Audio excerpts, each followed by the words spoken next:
Hello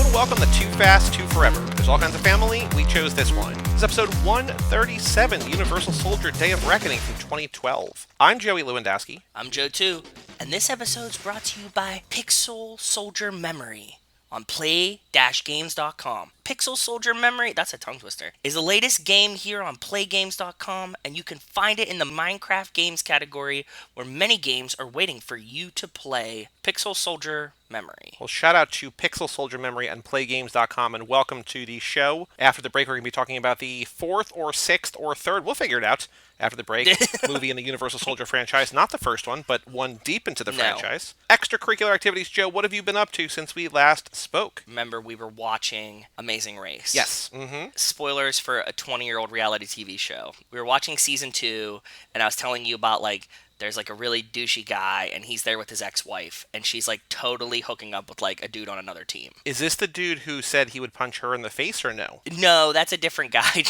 Same energy, but different guy. He's constantly, they're actually really toxic for each other. She's constantly you're shitty. He was I was doing my best, and she's that wasn't good enough as usual. And I was oh! They're fighting, we're watching the end, where it's there's 3 teams left. The guy and his friend that she's hooking up with are a team. She and her ex-husband are a team, and he's sucks. And then there's a brother and sister that are just wholesome. They have really strong, spoiler for for the talk coming up, but they have really strong Shannon and Boone energy. Oh, okay. And they keep winning these vacations together, and I'm Rachel, this is very, they're blood relatives, they look alike and stuff like that, but they have very strong Shannon and Boone energy going on, but more wholesome, less weird. Maybe I just have shitty relationships, but either way, it's a little too wholesome. So they're playing last night. It's the final leg of the race, and they have to go to Alaska, okay? It's one of the last stops. They're at the airport, and the divorced couple, he's where's the clue at? And they lost it. Oh no. So they don't know where they need to go in Alaska. And so they're hey... Well, the good thing is that Alaska's not very big, so it's totally fine. Exactly, they'll find it. They're hey, other teams, we lost our clue, do you want to tell us where to go? And they're no! Absolutely not. What are you... we're at the very end of almost winning $1 million. Absolutely, we're not going to tell you. Right. And he's I would definitely tell you guys. And they have a clip from before where he told the one kid I will never help you in this game ever, to his face. And he's you told me that. I know you said that to me. And they finally they figure it out because she remembers the name of the airfield that they need to go to, so they just followed the other plane because the other guys were there and they knew where to go. So they're right behind them, and they're sitting at this fire, and she's you suck, you're just mean to everyone. At this point, I don't even want to win the money because that means that you get half of it. Whoa, I would rather lose so that you don't get anything. Damn. Okay? So they go from Alaska, then the final place is San Francisco. He was born and raised in San Francisco, 4th generation San Franciscan. He's I know exactly where to go everywhere in the city. It's going to be easy. We're going to get this $1 million. They pull up to the last thing, right? And the other dudes are right behind them. They're in first, and the other dudes are right behind them. It's a foot race to the end.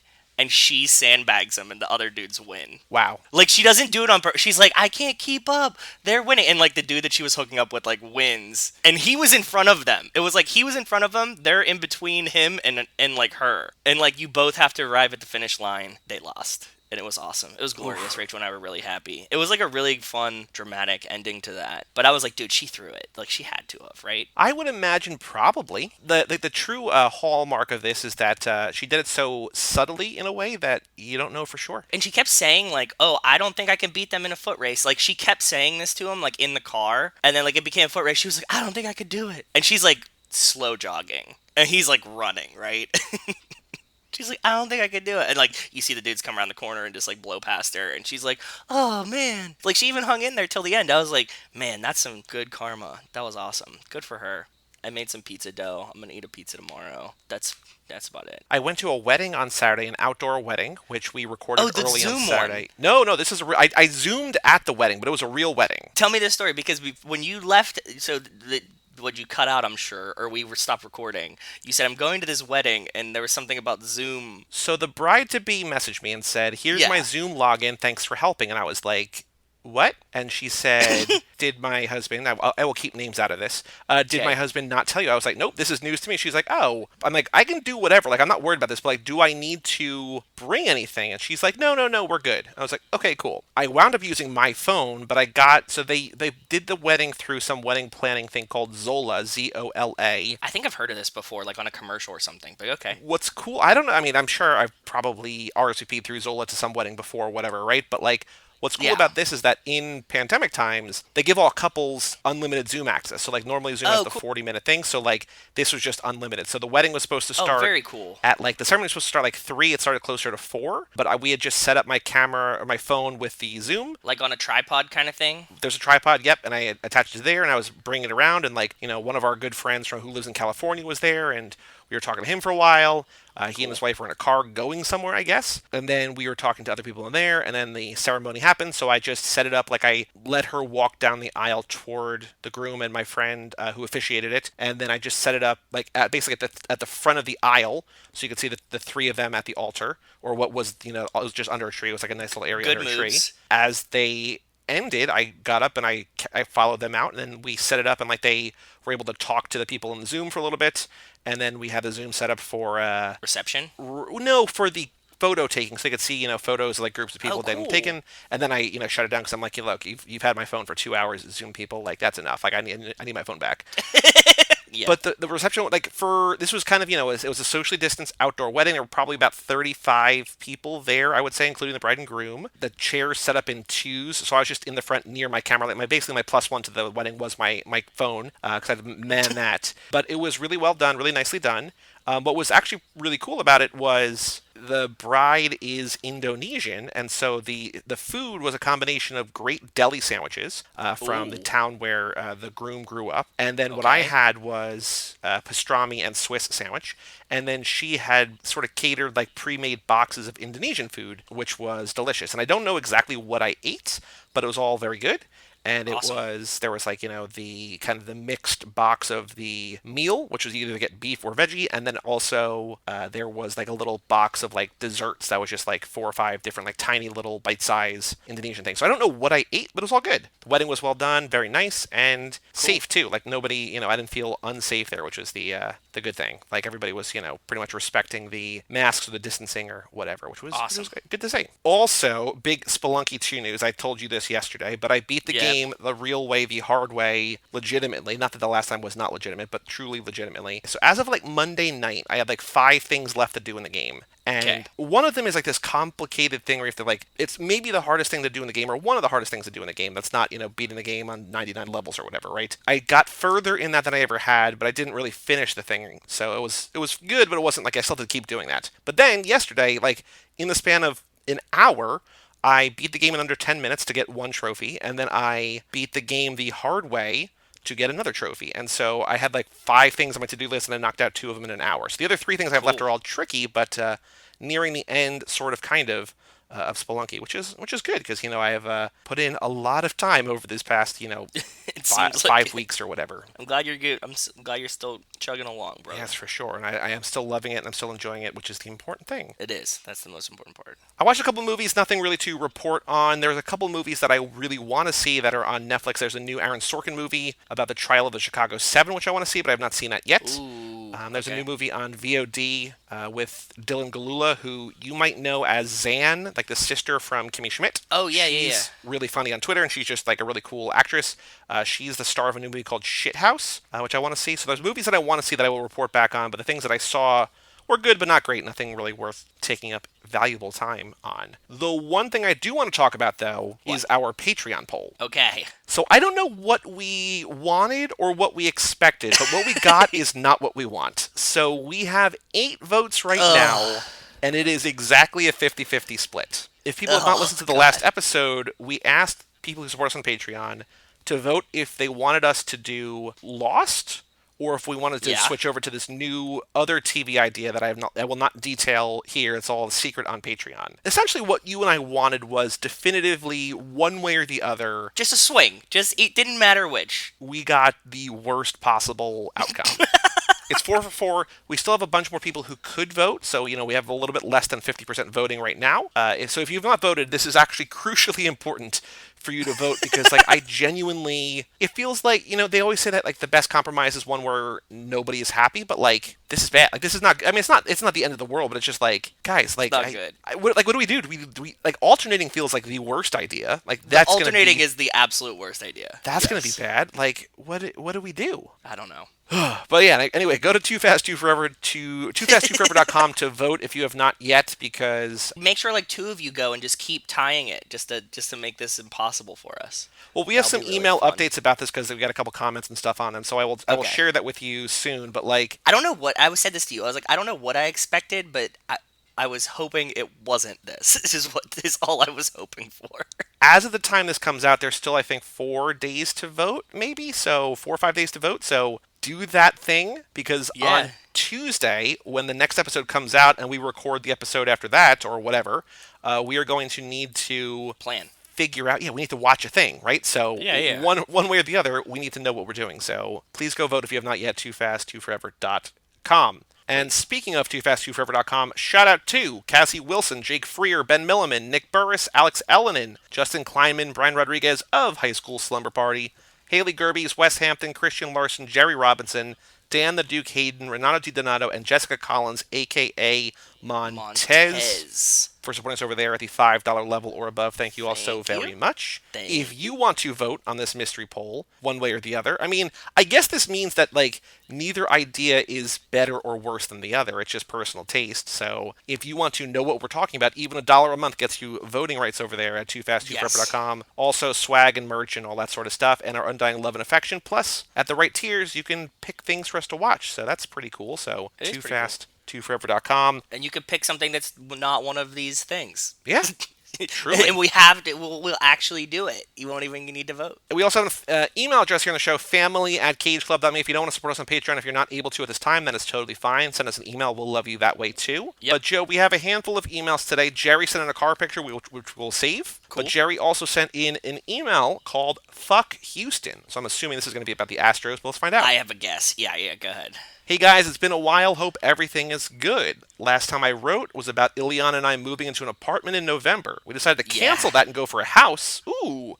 So wish us good luck. moves. Good luck. Yeah, damn good luck. You've heard Joey's house things that happened, and Rachel and I think it was the best decision that I ever made because I can do whatever I want here. So Yep. that's cool. It's very cool. Yeah. So speaking of Ileana, she turned 30 on September 29th. Well, happy birthday. Happy birthday. And I wanted to pop the question on a trip, but the global bastard.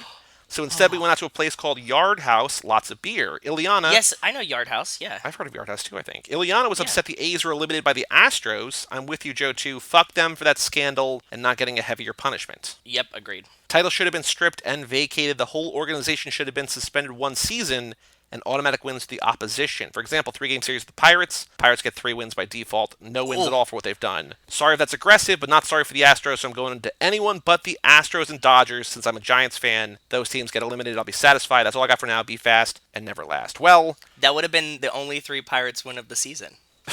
Essentially, is what So- would have happened. a couple thoughts on that. Number one, you kind of left us hanging with the proposal. Like, did you propose at Yard Did you? House? Yeah, you didn't finish that story up. Can I get some pictures? I'm sure somebody took a picture of it. Can we get like a something here? Please let's find out. Maybe Yeah. we'll see what happens there. Also, as we are now here, it is the Dodgers and the Rays in the World Series, and I am sorry to say to you, Jerry, that I know Looks you like don't want the Dodgers are- I don't love the Dodgers, but I love players on the Dodgers, and I love Mm-hmm. Mookie Betts, who was an absolute hero last night, and Clayton Kershaw. I had on my fantasy baseball team, who pitched really well last night. His postseason woes are over, it seems, at least for now. I actually don't know what the schedule is because I have not watched baseball since the Yankees lost.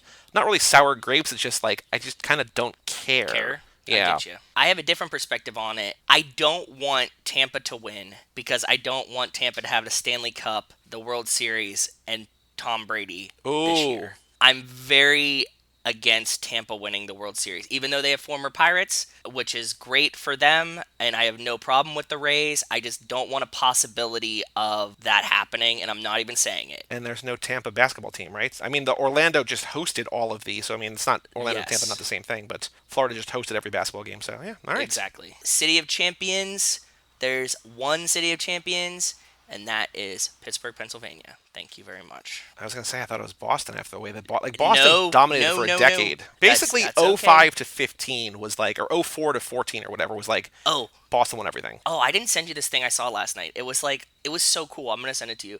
It was just like a spreadsheet of like where Tom Brady was living in the year and the championships of that city that year, like those years. What do you mean? Like, what does that mean? Tom Brady was living in San Francisco. Like the Niners win the Super Bowl 4 times, 5 times, Oh, right? okay. So just championships follow him even if he's not playing. Yes, and then he's living in Detroit. The Red Wings win the Stanley Cup 3 times. Michigan wins the national championship. Then he goes to Boston, all that shit, and then like he's in Tampa now, and the Lightning won this year. So That's really weird. it's really weird. Yeah. So I guess he never lived in Cleveland. Yeah, yeah, exactly. I mean, some of the stuff, like conference champs, national champs, whatever. Like, oh, national champs is a thing, but like, yeah, conference champs is a different thing. But yeah, that's crazy. It's really nuts.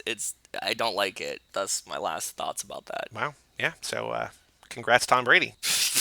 Next email, but Jerry, you got to send in a follow up to that, Please, yeah. Next email from Montez, subject line for Joe 2. She texted me about this because we were talking about something else, and she texted me. I'm like, please just email this thing because I'm not going to remember, so I'm glad she did. Okay, good. I know you love Lifetime movies. One was Yes. recently filmed 45 minutes from my house. Ooh, what was it called? Doesn't say. Okay. We'll find out in months when she catches up to it. That's fine. And it probably is going to take months, well, or 4 weeks for it to come out. So, Yeah. depending on the turnaround time, but I have a feeling it's going to be quick. Also, I've been listening to so many freaking episodes that is all I've been talking about. I'm at the Burger Wars. I love Whataburger and In-N-Out, so there's that. If she's at the Burger Wars, she has like 60 more episodes of that. She to says get through. under 100 episodes, so she's very early still, except you're about to release another one. I'll catch up before 2027, Montez. Whew. Thankfully, she's still invited to the party. So then she commented on our post on Patreon, which was the poll, and she said, "If I can commit to catching up on over 130 episodes, you guys can finish Lost. I have faith in you guys." Well, it's not about that. Like, it's not. We can do it. Oh, we're definitely gonna we're gonna do something. It's more what? so about nothing. Neither of the options make sense, and the other one is kind of more appealing. But I don't know. Yeah, we'll see how it goes. Our next email, also a Patreon email. This was the first time this happened for this poll. New $1 patron, meet Rachel. I don't know if she told you she did this, but she joined did. our Patreon for $1, and she voted for Lost. She's like, I needed to make my opinion known. I was like, cool, okay. She used my card to subscribe to Patreon. So what she's doing is she's giving $1 that we get like 90 cents 80 on, and then Yes, 45 cents of that goes to me. So she's Yep. essentially throwing 55 cents away every month just so that you guys can keep watching Lost. Yeah, that's what she did. Not bad. For sure. She's really enjoying it. So she said she wanted to vote, and I was like, well, you have to be a Patreon. You can subscribe for $1. So she did it. And then I saw the charge on my card. I was like, God damn it. Well, I can tell you that I don't think Maria has voted yet, and I still think Maria is a $1 patron. So if Maria, I mean, Rachel's not listening to this. Maria's definitely not listening to this. No. But definitely not. if Rachel wants to get some familial influence and pressure on the Lost side of things, she can just send a quick text to Maria and have her swing that way. I forgot So about that. she's a real swing Yeah, vote. She is. She's the pencil. She's the Ohio in this whole thing. Yep. Our next email, also from Montez, subject line, dude, I almost had you. Look, she's already quoting the series. It's great. Yeah, she knows. She knows. She says, my dude, in fact, did not enjoy that I slapped a sticker on him, but he's hyped to catch up on episodes and ultimately watch all the movies. Cage Club podcast family fan for life. Oh my God, what a cute bean too. Oh my God, so she did put a sticker on his head. Covering It's one so eye. cute. Love it. It's so cute. Oh man, look at those big eyes too. Yeah. He's a cutie. Yeah? Yeah, that's awesome. Yeah, man. Take that sticker off that baby, Monte. Nah, keep it on. It's fine. Just take him to the store like that. When I was still living in Pittsburgh, I went to go get a coffee one morning. Like every morning we'd run into this guy who was a tattoo artist, and he had 2 kids. And one of them was like small enough to be in a stroller. And they were like very independent kids because he was like a tattoo. You know what I mean? Like you just get the vibe, right? Sure, yep. And one morning we were getting coffee, and I turn, and like his one, like the youngest son just had a fake mustache on. He was like, he just dresses himself in the morning. He did that. So Love like there's this like very like 3-year-old child with just like and he was also like super good about his expression too. Like he was not phased by it. And like I just like look and start dying, and the kid just like looks at me, is like, what? And just like keeps going. Very Thank cool. you, Montez. Very cool. I appreciate this. Our last email for today is from Wells Lamont. Subject line, Lakers 2020 NBA champions still riding high. I finally started the voyage once again. Here's to the first one. Cheers. That was just a title? Just the title. There's nothing in the body. Please No, tell no, me no, there's no, no. There's a nothing. lot in the body. There's a lot in the Okay, body. okay, okay, okay, okay. Good. That was a good title, though. Wells says Brian was inches from totaling his car in the Dodger Stadium parking lot damn near before the movie even started. He would have lost True. 2 cars in less than an hour of movie. Yeah, he almost did total it, and there's nothing around. So this next paragraph, I read this and I stopped reading this. This is a journey of a paragraph, so hold your emotional reaction till the end, because it's net positive, but it's a real roller coaster of up and down, okay? Okay, okay. It's a weird ready. feeling after listening to this podcast for so long and hearing such different ideas and angles and picking apart so much of each movie. I no longer watch these 3 to 4 times a week, lol. I've lost the Ooh. initial lust I carried for so long. Similar to No. newlyweds turning into a boring couple, except I was a newlywed for 15 plus years, and I will never get bored of these movies. I just watch them differently now. Instead of my 3D friends to bounce my thoughts off of, I have you guys. I'm thankful for that. I love every Good. second of it. Not to mention, the fast family you've created, it's a wonderful thing. I'm watching one, and I'm going to run through the scenes, so I'll be sharing plenty here in the near future.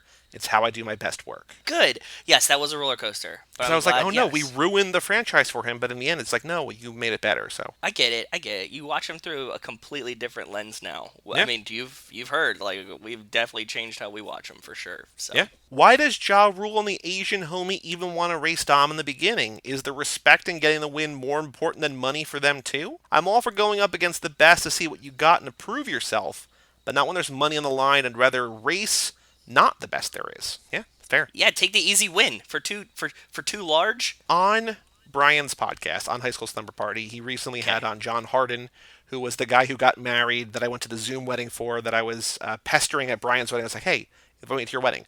So John is a theater guy. He's an actor by trade. He's also a Okay. chess master, and he has been teaching Wow. chess in quarantine. But he talked Wow. about this movie. Oh boy, don't remember what it's called, but it's got John Leguizamo in it, and he's the director. But it's this new chess movie with high schoolers that came out. They talked about it on the show. But he told the story about Okay. how there was this guy who was like becoming a lawyer or something, but he finished law school. I don't remember exactly the story, but basically he finished law school at 23. He wasn't eligible to become a lawyer until 25 or something, so he had just a 2 year window, and in those 2 years became the best chess player in the world. Like, just became Damn. like he like won all over America, won all over Europe, just dominated everywhere. He settled in New Orleans, I think, and he was just like, hey, anybody wants to come challenge me, I'm taking all comers, and nobody said anything. He's like, okay, cool. I will go second. So it's cold for fire. So I think white goes first. So he's like, I will play black, and I will also lose a pawn. So like, I will be down Wow. one move and one person, and like you can anybody, and still no one did. The thinking that if you beat him, people could say, yeah, but you didn't beat him at his best. So I'm wondering if, like, in this situation, Ja Rule and the other guy, whose name I don't remember, but he's the one playing video games, what if they're putting in like $500 to Dom's 2,000? Because Dom's like, yeah, there's no way you're gonna beat me. Like, Nah. I'll stake the full amount. You just pay five. Like, I wonder if there's a little bit of that, like Dom saying, handicap. "I'll play without the pawn," handicap. right? Yeah, exactly. I don't think so. I don't think so either. I'm just trying to make sense of like what obviously seems like a dumb move for them to do. I don't know. I think your machismo might kick in at some point, and you're like, look, like I got him beat. You know what I mean? Like I put all this money into my car. Like I did this modification. Like I know I'm this fast. I got a shot, and you're still going to lose, but you think you might win. Like we know because we're seeing it from the third person that like Dom is definitely going to win. But like you don't know their personal motivations and stuff, and they're like, maybe I got a shot this time. At the previous races, we don't know how close they were in the previous ones either. True. So True. I don't know. Wells goes on, we've discussed this before, but with the day and age we're in, and knowing this franchise as well as I do, it sounds crazier and crazier every time I hear them drop a soft A, let alone a hard F at the beginning. Neither was to be used ever again. What's a soft A? I don't know. Another hard F, Like asshole? maybe? I'm not sure. When Jesse reaches for the chicken first and Dom lets him know you have to say grace, it seems like that's the first time the rule has been implemented. We talked about this. I'm like, yeah, it makes sense, whatever. You reach for the food first, you have to say grace. It was like it never happened before. And that's my thing. It's like they're teaching the audience, but like Jesse should know better. Like in that moment, just have Brian Yes. reach. Just have Brian reach, and like everything is resolved. I agree. Again, stop me if we've discussed this before, if we just leave this part out, but when one cop says Dom's sister's blurring Brian's vision, proceeds to say, I don't blame you, I get off on her security photo too, his Yep. mouth says something else, and I'm pretty sure he says beat off to instead of get off. I rewound it 3 times to make sure. Ooh, Ooh, no, we didn't pick up on that in the minute. We definitely saw that it was ADR, but we didn't know what he said. beat off to. That's kind of gross. I mean, that's more, I guess, realistic, but just like gross. Good. Glad they changed it. Yeah, same. Do you think Dom whooping Tran's ass at Race Wars was the reason, or at least the tipping point, for why Tran shot Jesse? Obviously, the racing for the pink slips thing was probably the main reason, but maybe Dom pushed him over the edge. Tran's look he gave Dom after Dom was screaming, "I never narked on nobody," leads me to believe it was Dom's fault. I think it has to do with that and Dom hooking up with his sister, probably, right? I A mean, little does bit of that both. lead to murder?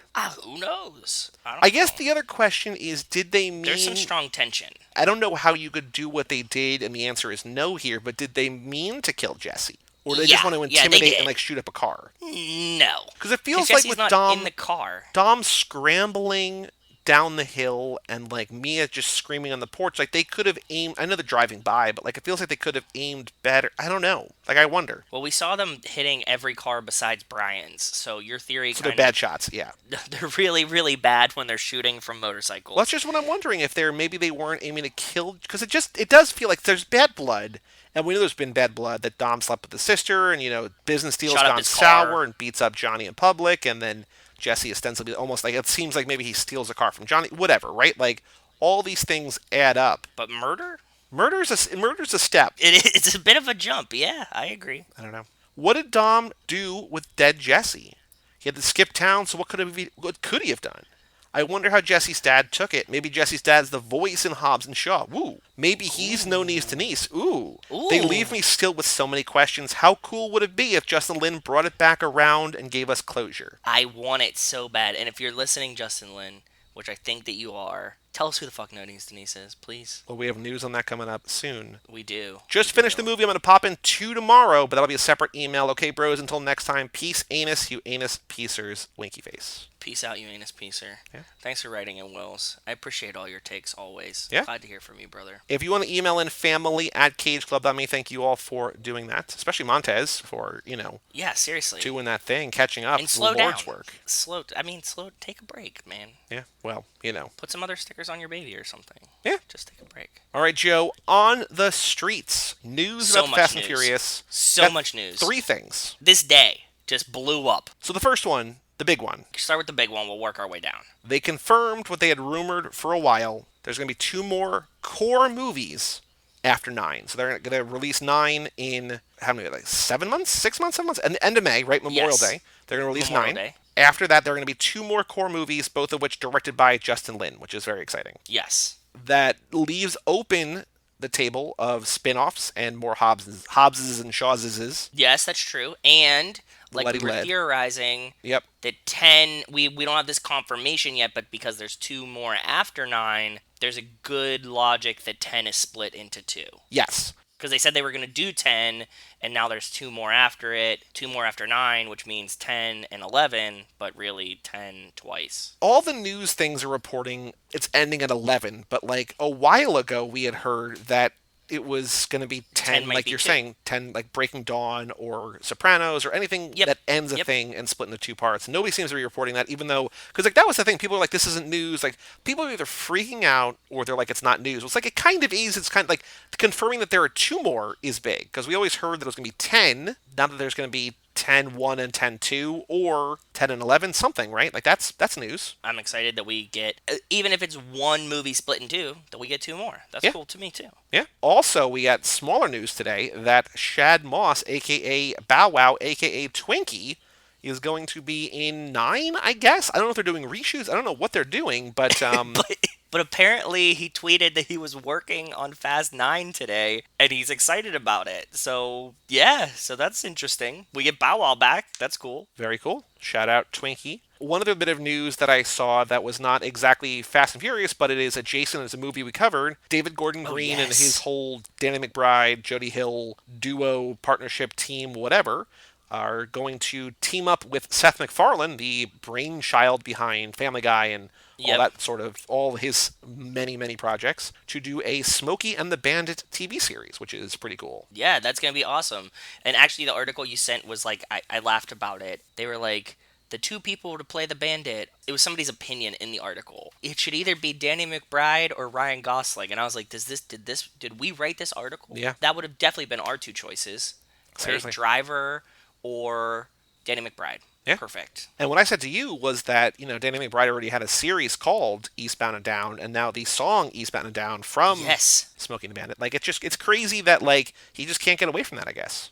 I guess not. Dude, he would be such a funny bandit, too. Yeah. If he's Bandit, who you cast as Smokey? Ooh.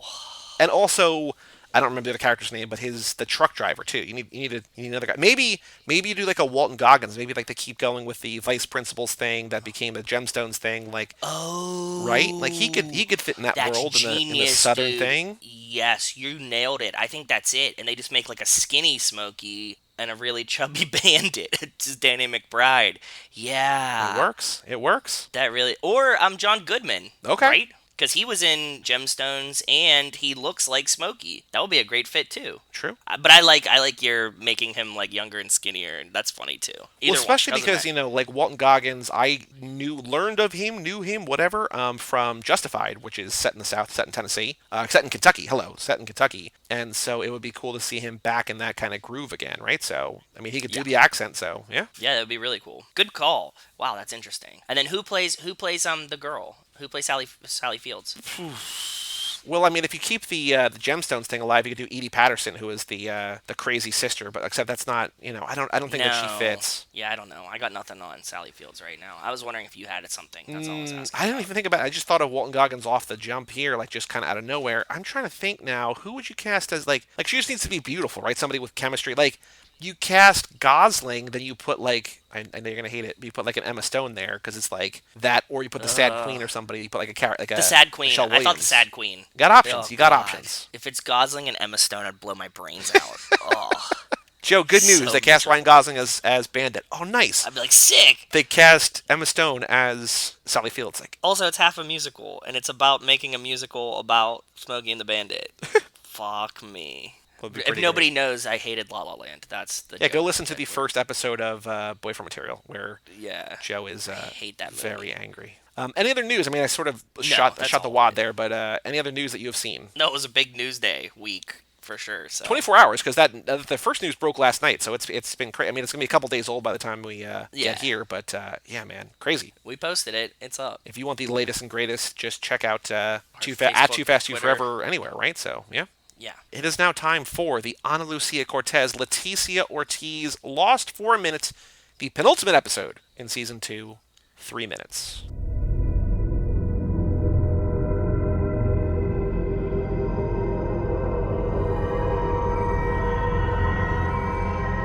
So this is a Michael episode.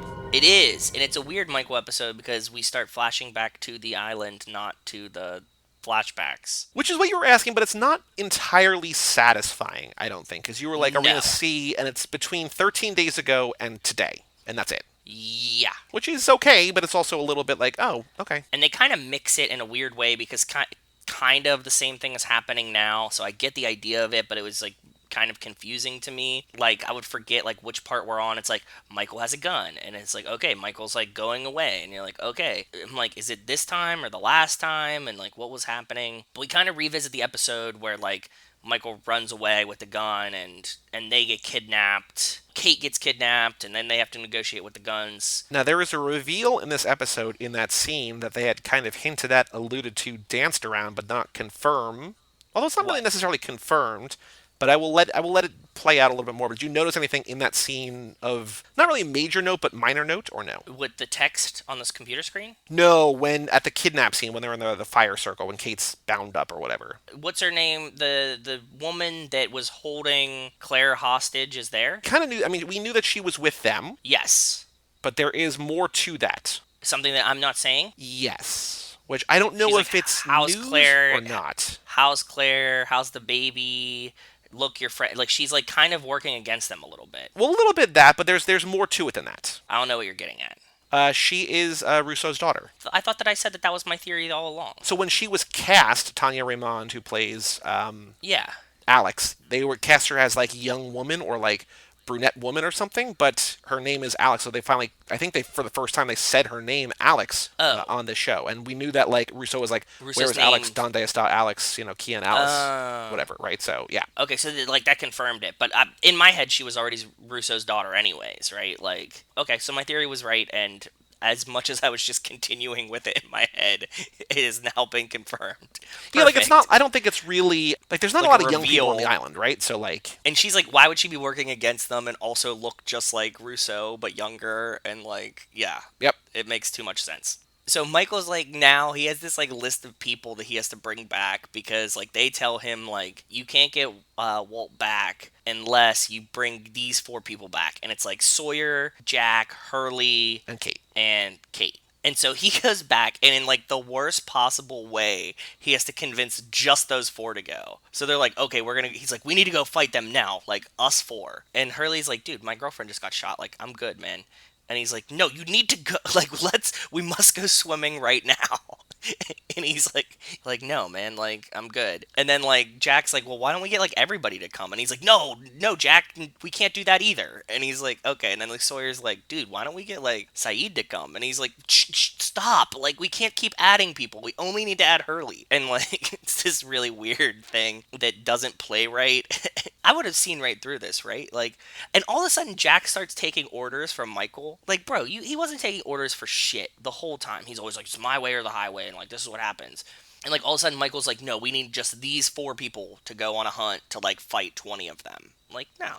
We find out that that lady that's like talking to Michael, that's part of the others, that kind of like has him kind of hostage. Her name's Miss Clue, which I like. That's a little Miss Nowhere-y, right? Mm-hmm. Echo just gave up on the fucking church, man. He's done. He doesn't give a fuck. He's pressing buttons now. He's good. He got numbers. He's okay. That's his mission now. Charlie's like, what am I supposed to do now? The level of He's like, satisfaction on Mr. Echo's face when he punches the numbers and the clock resets is just so wonderful. He's just like, yes, yes. he's really excited by it, but also like, and Charlie's like, what the fuck am I supposed to do? He's like, I don't know, fuck off. So Charlie goes, Vincent, the dog, brings Charlie one of the statues because Charlie's like in the church, like still trying The to best build line it in or the something. episode. Charlie says, "Are you kidding me? Did someone put you up to this?"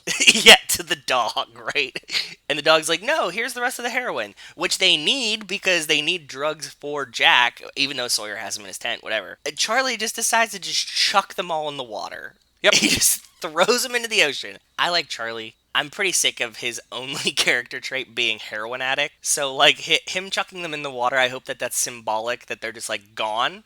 And, like, we don't have to see Charlie doing, like, confronted with should he or shouldn't he do heroin again anymore. You don't have to comment on it, but I'm hoping that that's what we get here. Because I like Charlie and I want him to do something else. I like Church Charlie. That was cool. Am I going to do heroin or not? Again, for the 30th time, I was like, I get it. I get it. He was a heroin addict. He also Charlie found some of the vaccine and he brings it to Claire. And he's like, look, like, this is how you do it. And she's like, how do you know how you do it? And he's like, oh, I gave it to myself. And I was like, that's pretty cool. You know, he's like, I've done heroin before. Like, what's a random vaccine gonna do to me? Like, I'll be okay. This is the craziest part of the episode and the main focus for me. And it made me think of something that I didn't remember until right in this moment. Before he gets the list of names of, like, who needs to come back with him on this, like, weird, you know, scavenger hunt, they bring in Walt to, like, meet him. He's like, you know, prove Walt's alive before I do this. Walt comes in and he's like, hey, they're making me take tests. They're not who they say they are. They're pretending. And I was like, oh shit, I totally forgot about when we were in the place that Claire was, that they had all that costume makeup and the costumes and shit. And now I'm thinking that not only is the numbers and the Pearl cameras thing part of an experiment, that they're running behavioral experiments on Michael, and this whole like bring us these four people specifically type things, or all these weird behavioral experiments they're running. And I think that leads back to like Russo's daughter being like, oh no, he just has to tell them a message. He's just trying to scare your friends. Don't worry about it. Like, everybody's cool. They're not actually hurting them. Well, I mean, I guess like the others killed a bunch of the people on the island on the other side, but we don't know. So is your theory that the others and the Dharma people are the same or different groups? No, I think that the Dharma people are one set of things, but I don't think that these others, they're not like a scary troop. These guys are just running experiments. And I don't know if they're the same people that were killing people or not, but I think that these ones are just pretending, they're dressing up in costumes, and they're just running behavioral experiments. And they might be the same people. There might be a different group that kills people. Okay. The episode ends with just like a boat shows up and everybody goes, boat. Well, Sun goes, boat. And then everybody's like, boat. And then that's it. There's a boat. So Yeah. that was the end of the episode. Do you like my theories? Are they good? I No can't. comment. That's I fine. can't really. I was getting in this episode things I can talk about. I was getting very serious young Hercules vibes of where the others wind up because like everything is like a muted gray kind of Oh, muted that's true. And they're brown-ish kind like, of thing. they're weird. They're weird, like bag, like a satchel, like a sack, like a rucksack, burlap costumes. Hmm. They're all like, yeah, Oh God, I haven't thought about young Hercules in a while. And also with the way that Tom Friendly like uses that like ropes or like rocks on a rope to like snare Michael's feet, like just feels like a thing that young Herc would do. Yes, yes, I had. Did he slingshot him like David and Goliath slingshot? Right, Yeah. like he had like that kind of old school slingshot, and he like just roped him around the ankles and pulled him down. Oh, I like that Mr. Echo seemingly knows that Michael did what Michael did because Mr. Echo is talking about a kid who came to him to confess like that he had beaten the dog because the dog bit the kid's sister, and Hmm. he's like, "Will I go to hell?" And like he's telling Michael just like, "Hey, I know what you did, and it's not cool." But Michael's just like sitting there like nervously, like, Yes, yes, yes. The way that you feel about Kate is how I feel about Michael. Like I just hate him. I Oh, hate really? he's so childish in how he Yeah, tries to that's convince true. people. He's just like, no, it has to be like this. Like it's just like a kid like planning like a surprise. Like no, like you have to come here and you can't look and it has to be like this. Like it's all of that. Knowing like there's a little bit of I don't remember like dramatic irony or situational irony or whatever, where like the audience knows the thing the characters do not. So there's a little bit of that at work here too. He's just so frustrating to follow because he is just I just don't like him. He's emotionally underdeveloped, but I do think his motivation of protecting his son outweighs his general shittiness for me. Like, I give him a pass on it. I think that between those two things, that he's just like, an immature man. Also, he's trying to get his son back. I don't fault him. Like, this guy wouldn't be my friend in real life. Seeing him on the show and being omniscient of like the other things that are surrounding this, I'm like, okay, I can get it. I don't agree with it. This isn't how I would handle it, but it's not frustrating to me. And I don't know that it's not the performance. It's just the way that he's written. I get where he's coming from, and I appreciate that. That's why you're okay with it. But it just feels like he is throwing so much recklessly because, like, at the end of the day, okay, he gets his son back by betraying everybody he's with. He's still on Yeah. an island. Like literally live together, die alone. Like, don't you think? And like what's cool is that Saeed is like, I think he's compromised. Like Saeed gets it, right? Saeed knows. Yeah. At the end of the day, you're going to screw over the only other people on the island with you to have your son when like you're not exactly you don't have a great relationship with your son. You No. also aren't necessarily the best survivalist. If the trade that he's trying to make is like you take our doctor, you take Our one of our our gunman. trackers, you take Yeah. like Hurley can go, I guess, whatever, and you take like one of the most ruthless, but like no, The Sawyer's not sheriff, necessarily a good guy, essentially. yeah, but like then what? And you already killed Letty, who was like the first sheriff. Right. And the psychiatrist, who might, I mean, like, she's, sorry, Libby, but she's kind of useless too. But for emotional support, she's there. So like, you already killed two, and then you have to bring the other four kind of important ones besides Hurley. But like again, if somebody was like holding your sister hostage and they're like, you have to trade these four people that you just met on this island, like, would you do it? Like he doesn't know like what the next step is. He just like get the wall back and figure the rest out later. But like it just feels Yes. so not fully fleshed out that it's just like you're not thinking even one step ahead. He's acting on like pure adrenaline and pure machismo. Yeah. Yes. Charlie finding a vaccine and giving it to Claire is the hero that 2020 needs. Like, he's just like, here's a case of vaccine. She's like, cool, okay, cool. Yeah, and he's like, I tried it on myself first. I don't feel weird.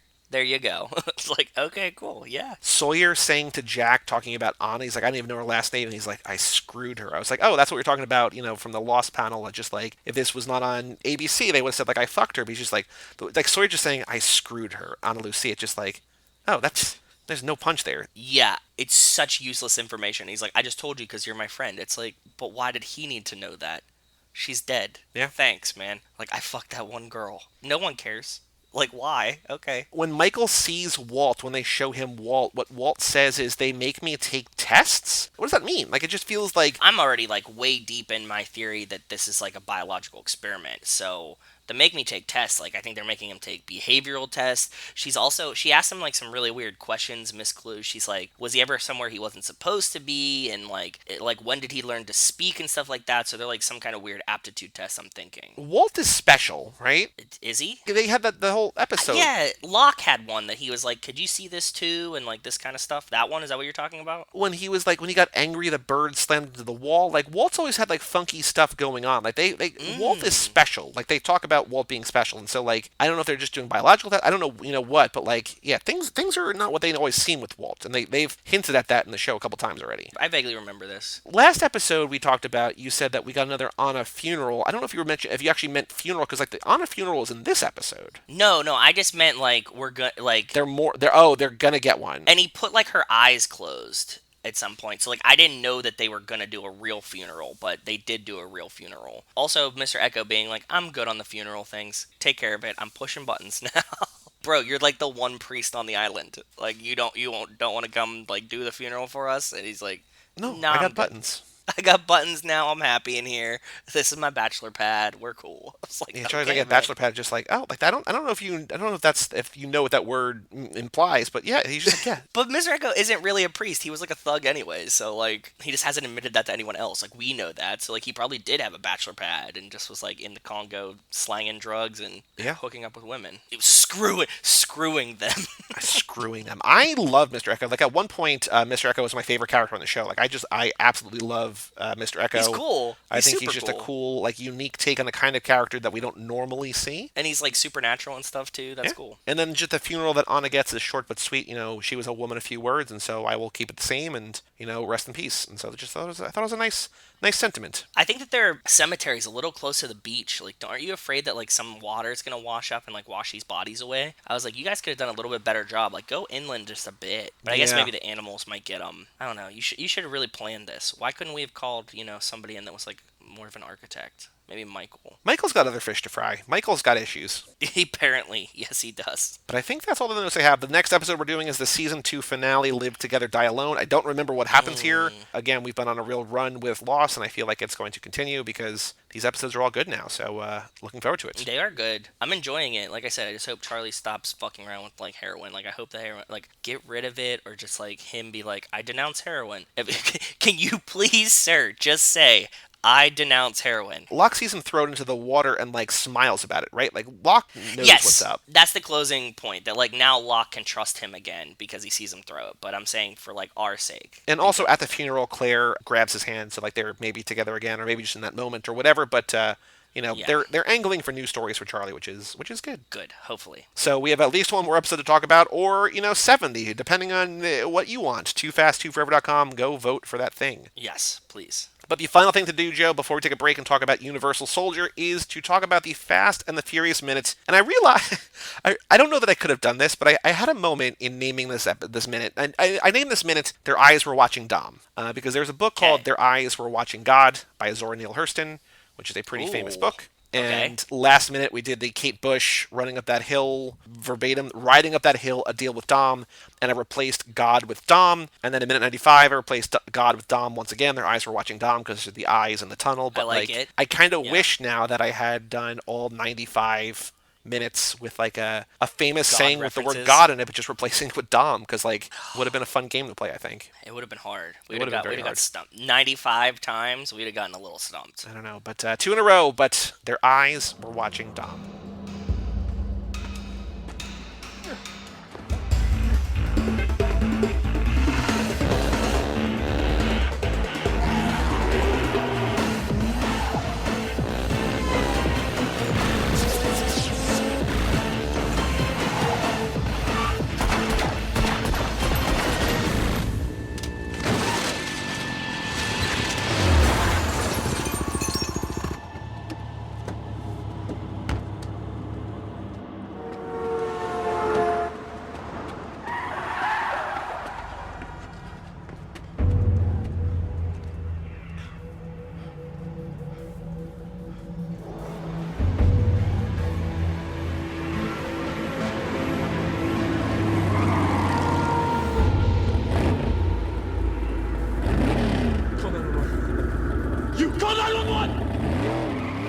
So in this minute, Dom walks over to the hill to check on Lance. Brian continues pursuing Johnny Tran, who turns and shoots at him. Brian swerves his car and fires at Johnny, shooting and killing him. Brian checks Johnny's pulse and sees Dom's car at the top of an incline. Brian tells an onlooker to call 911 as he races after Dom. My question for you in this minute is Lance dead? No, he seemed like he was kind of he's in pain, squirming on the ground. Yeah.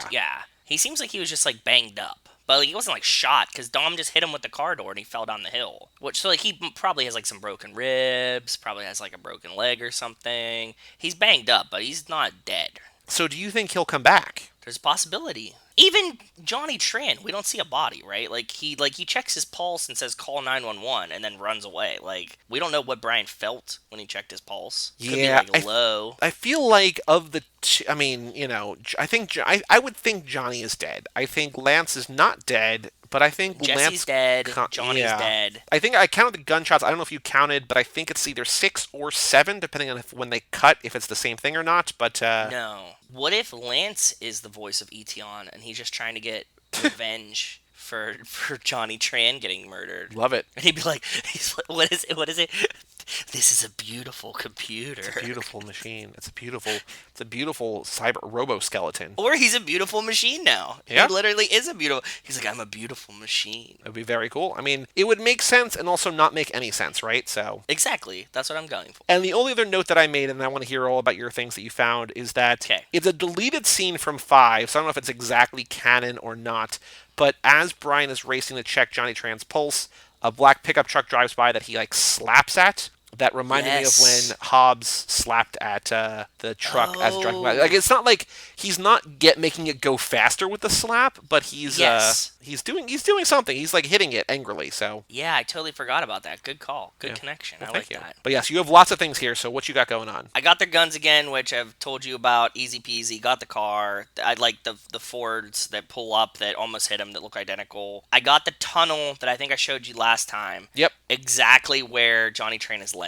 I'm sad in this minute I couldn't read because it was graffiti on the ground. There's a graffiti right in front of Johnny Tran, and it looks like it says, like, obviously to my brain, it looks like it says TikTok, T-I-K-T-O-K, but it's not, because that's not what it was at the time, right? Like, there was no TikTok. Right. So, I don't know what they wrote on the ground. It flashes by really quick. I tried a bunch. It's like, it's either like fick fock or fuck something. It's some F-O-K, I think is the last 3. The cooler thing I got all the signs, but the coolest things I found. You know, we see Johnny Tran die in the tunnel. I got that spot. If you go around the corner... Oh, no. I see what's coming here. Do I have to do this? Yeah, you do. So if you go around the corner, and when you see Dom at the top of that hill, it's right there. And that is the Golden West Christian Church, which is no longer there. It's closed on Google Maps, according to the Google Maps. 2 cool things before we get to, like, the main thing. One, there's a Burger King on the side right there that they kind of just, like, cut out of the film, but if you look, you see the Burger King logo. Okay. Like, yeah, you see it, and there's still a Burger King there. If you go to, like, you're on the thing, right? Like, you see what I'm... Yes. Mm-hmm. In the shot, in the movie, there's a phone number for Golden West Christian Church. I think you should give it a dial, brother. So if it's a church, what do I say? I think we should go with, did you know that your phone number is in the first Fast and the Furious movie? See what their answer is. They say, like, yeah, there's people, like, do people visit this place? And then you'd be like, thank you for your time. Okay, so wait, so the Golden West Christian Church closed, or what'd you say? Like, what was the... The Golden West Christian Church closed, but the phone number is still there, and it's still on the side of the building, and it's also seen in the movie and still on the side of the building. Okay. So they just changed it. They changed, like, the font. Damn. You have reached a number that has been disconnected or is no longer in... Was it disconnected? Yeah, can you hear that or no? Please check the number and try your call again. Yeah, I heard the like, brr, brr, brr, yeah, like, it's disconnected. Please check it. It's 213-413-6272. It's a Los Angeles, California number, but it not in service anymore. They had like a K through 6 school. That's why there's that school crossing sign there, and I wanted them to answer like, Golden West Christian School, how can I help you? They really did close for good, like Google Maps told us. Sad, sad, sad. Anything else of note in this minute? Because this is a lot happens, but also not a lot happens. But there is a lot to notice about this. So no, I think I got as much as I could. No, I want to see if these weird steps are there. I think we should go take pictures here whenever we. Can I like lay on the ground and you pretend like you'd be like run up and pretend to check my pulse when we do it, please? Sure. The one thing that you pointed out, so in the movie there are the 4 sets of eyes in that tunnel, but you think now that maybe they repainted one, because like there are 4 different sets of eyes, but like you think they might have repainted one of the now eyes there's to like look like 6 or there's like 6 of them because they put like 4 behind Brian. Like there's 2 on the side that Brian's facing, and there's 4 behind him. But in the movie, it was 2 on each side. No, no, no. There's 3, 4. There's 4 on each side now, and I think there was like just 2 and 2 before. And 5 on this side. Yeah, because in the movie, let's- there's 2 and 2 for sure. There's 2 and 2 for sure. But I think if you look at where I'm posting it, you can't really tell because it's kind of like scratched out or like graffitied over maybe. But it looks like one of them is Paul Walker's eyes, right? That's what I was bringing up, is that it looks like they've repainted it to be Paul Walker's eyes. Which would make perfect sense, right? Like it's the set of the movie. It's exactly where it is. Like, and that's essentially where Paul Walker is standing when this happens. So, but I also can't make it out because it's kind of like a graffiti mural type situation. It's just like an eye shot. It's like from your above your eyebrows to like the top of your nose. And so it's hard to distinguish, but I really think it's Paul Walker. Yeah. So what are you thinking this minute for trivia question? Something that's like fair. I don't know, my brain is so doggone Golden West Christian Church right now and the Burger King. We could do an easy question because I don't know, like, who calls 911 after Johnny is shot? Brian, Dom, Lance, or onlooker? A bystander. Yeah, that's fair. Kind I of like easy, that one. but I just don't know what else it would be. That's good enough for me. That works because all of the ones that I'm thinking of are too difficult. Who calls 911 after Brian shoots and hits Johnny Tran? Brian, Dom, Lance, or the correct answer, onlooker. Yeah, that's fair. I like that. Easy, but not every question has to be an impossible question. And plus, we are nearing the end of the quiz because we're not going to have questions in the credits, and there's going to be, so we might have like 5 or 6 more questions maybe. So like we're getting close. Well, we got the post credit scene too. I know, yeah. but like you think about, there's 106 minutes, and that's like 1 or 2 there, right? Like yeah, I mean, maybe even 1. Essentially just 1. I mean, it depends. I mean, we could ask multiple questions if there's like a lot going on there. I don't know, but yeah. I don't think that there is. We'll find out. Also, shout out Haley for letting us know that the quiz was jumbled. Yeah, that We I appreciate it, totally Haley. messed up. No, it was like the gentlest thing ever, but there was just like 2 questions that had the same set of answers. Yeah, because what's cool, like the Google form, the way that I make this on Google Forms, which if you are a patron on toofast2forever.com, you have access to, but it's very, very cool the way that they let you clone questions, but I just never updated the answers. So, whoops, but now it's better. So thank you, Haley. Thank you, Haley. All right, Joe, let's take a break, and let's come back to talk about Universal Soldier Day of Reckoning.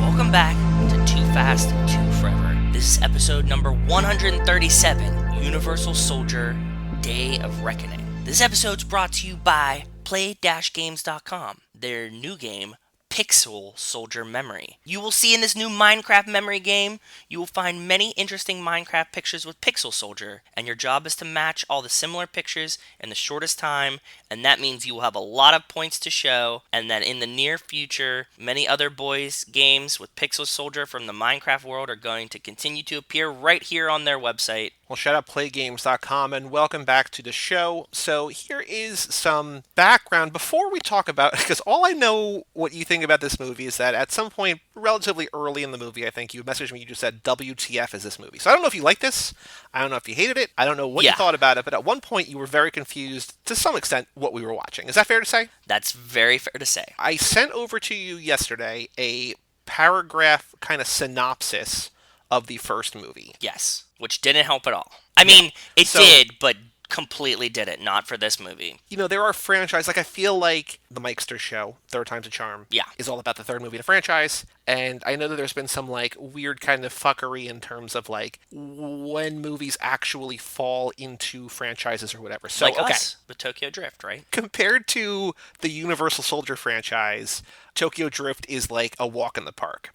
So this is the 6th movie in the franchise. Damn. But it ignores completely 3 of those So there was one from 92 called Universal Soldier. Yes. Then there was one from 99 called Universal Soldier The Return. Okay. Then there was one from 2009 called Universal Soldier Regeneration. And then this one from 2012 called Universal Soldier Day of Reckoning. Okay. There were also 2 TV sequels. So what this movie does, according to Wiki, this is called a semi-sequel because it ignores the 1999 movie and both TV movies.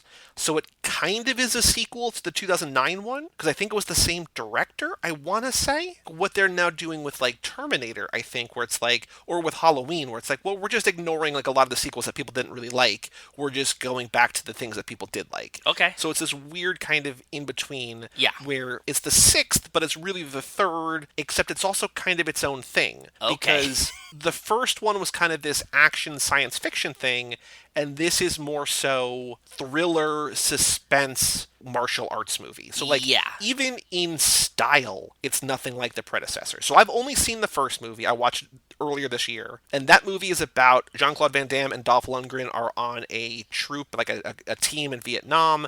They go mad, or at least Dolph goes mad. They then have a standoff. They shoot and kill each other, and they are revived as super soldiers, except Jean-Claude Van Damme begins to remember his memories and kind of snaps, and they finally have a showdown at the end. Does Dolph have to race him before he remembers, or? No, there's no racing, unfortunately. Even though there is a race in this movie, which is pretty goddamn cool. Yes. But yeah, at the end of that, Jean-Claude Van Damme kills Dolph Lundgren. So I don't know how Dolph Lundgren is back in this movie. I have no idea. But now they are also apparently like the leaders of like a terrorist organization. Like the summary, the recap for this movie says there's no government anymore in the world, which maybe was established in a previous movie. I don't know, because there's no mention of that at all in this movie. No. When we turn it on, Rachel is like, hey, it has an expanded title. So she's like, is this like a sequel or something? And I'm like, yeah, I think this is like maybe the 4th movie, Joey said. And she's like, are we going to get like a Resident Evil moment? We're like, we're like, at the beginning of Resident Evil, they're like,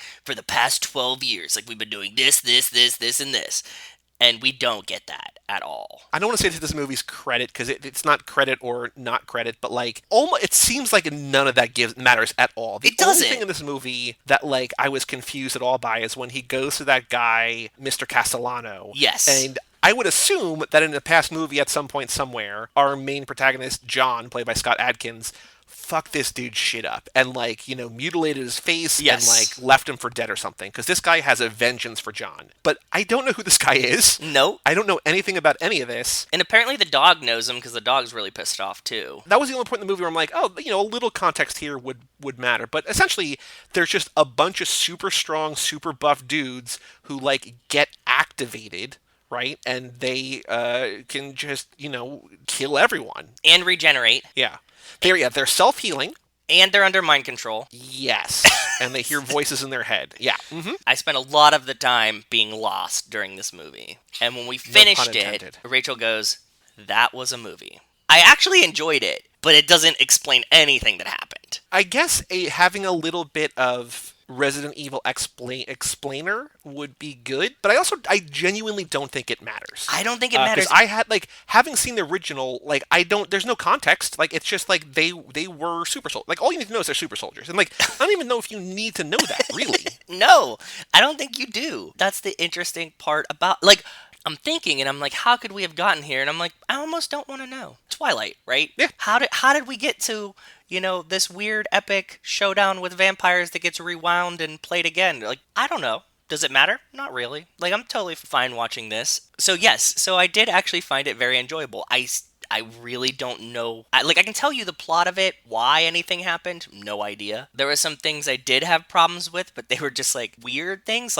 You mentioned this to me when you messaged me. You were like, hey, I don't know if you have a problem with this or not. Yep. But there's a ton of strobing in this movie. And I'm like, nah, Rachel and I are fine with strobing. Not a big deal. It's bad. There's such aggressive strobing in this movie that my cats got irritated by it. And I don't know what the strobe lighting actually implies.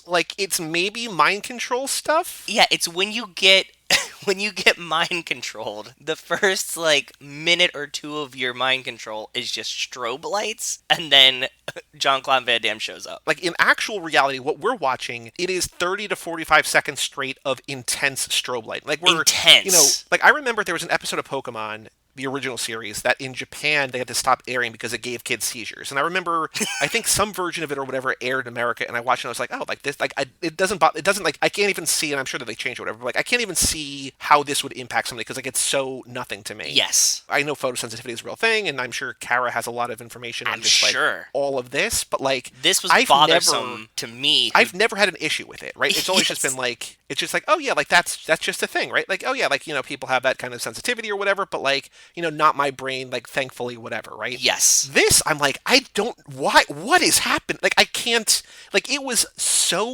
painful. Like, I had to, like, look down. Rachel had to leave the room. Yeah. It was mind-boggling. I was like, I can't imagine having seen this in a theater where you Well, can't escape. so that's the thing. It didn't really hit theaters. So Okay. Okay. Here's the background. Here's what you need to know. So this is straight to VOD schlock. Like this is just not Walmart bargain bin stuff, but like this is like not made for theaters. This is B movie stuff. Like this Yes. is Yeah. the evolution of Grindhouse. This is the Vanishing Point stuff. Whatever. Yes. This is also, I will say, like the best production quality you will ever see in any of those kind of movies. Yeah, of Like, course. this movie looks beautiful. It is. The fight choreography is great. Yes. Everything about this movie is like of a class that does not, that like belies what it actually is. Yep. That said, it is like, it's not meant for a mass audience. And the reviews, the critical reviews to this are so mixed. And like one of the negative reviews that like was summed up on Wikipedia, the reviewer was saying like, it's so in your face with how violent it is This. that it's almost like asking you just to leave the theater or to stop watching the movie, as opposed to like coming to terms with like what the movie is commenting on. I have this problem, and you brought this up. This is exactly what I was going to say. My first problem was the strobing. My second problem is, like, I'm not a big fan of gore. When we were watching the last episode of Lost, the question mark episode, when, like, the door slams down on Locke's legs, like, that gives me, like, tingles in my legs. And that's not even, like, they don't show anything, right? Like, Yep. I'm at a point where I've gotten older, and, like, these things make me queasy. Like, I'm just not built for it anymore. Like, when I was a kid, sure, whatever. But, like, now it's, like, it's too real. There's a lot of gratuitous violence in this movie. And, like, they show you a lot of really weird shit I didn't think that I would ever see. Like, swords through your arm, or, like, stabbing through your hand, and stuff that, like, made me feel queasy. And it just keeps getting, like, increasingly and increasingly worse. And they keep showing it to you. Not even, like, quick cutaways. Like, they, like, show it to you to, like, make it a focal point of what's happening. And it's very unnerving to me. That's a personal thing, though, so, like, I don't fault the movie for it. I know that there's probably people that are like, oh, this is cool, or, like, that's the point of it, to make you uneasy. It was just too much for me personally. I love this kind of action movie. I love this kind of Yes. violence, and I love this kind of whatever. And this is exactly the kind of movie. Like, this is, also in just not only a B movie, this is like a midnight movie. Like, this is the kind of Yes, stuff that yes. would play at Fantastic Fest. This is the kind of stuff that here and there, whatever. There are a lot of people online, a lot of the reviews for this are like, oh my God, that final fight. And I'm like, I was watching the final fight, and I'm just like, it didn't really, like, it's fine. Like, it's cool. That's not what really got me, but yes, it's cool, definitely. But that's not, like, what I'm imagining when I'm thinking about this, right? No, I know what you mean. But, like, this is the kind of movie that's made to make a certain type of, like, person, a certain type of, like, bro be like, oh my God, that final fight. But, like, there are other movies in this kind of, I guess, genre, crazier and more violent and more, like, I think this is great, and I think the violence is super cool and interesting, and, like, there's a reason for it. And new to me. But, like, there are movies like The Raid and The Raid 2, and, like, I think I've seen The Raid. there are other movies, and like Dread, sort of, but like that's gun. Like, there's a lot of like hyper realistic martial arts violence movies that Yes. are all great. Like Scott Adkins, the main dude in this, comes from that world and has been in a lot of those kind of things. The actual physical stunts that he does in this movie Excellent. are breathtaking at times. Excellent. Like his leg work, like stuff like it's UFC shit, but like Yeah. he's an actor, right? Like, Yeah. it's not Ronda Rousey, like, these parties bore me to death. Like, okay. No, like, it's this good. guy is, like, carrying a movie and also, like, amazingly incredible and just badass in the role. Agreed. The thing that, like, really stuck out to me, kind of, in terms of, like, what really impressed me about this movie, there's the one fight at the sporting goods store where I was like, Okay. holy shit, I've never seen things like this is like new to me in ways that is just amazing. So I'm glad you brought up the sporting goods store. I liked the sporting goods store part a lot. Them falling into a sporting goods store is a great set. And like as it was happening, I was like, Rachel, this is awesome. This is like the perfect setup for what's coming.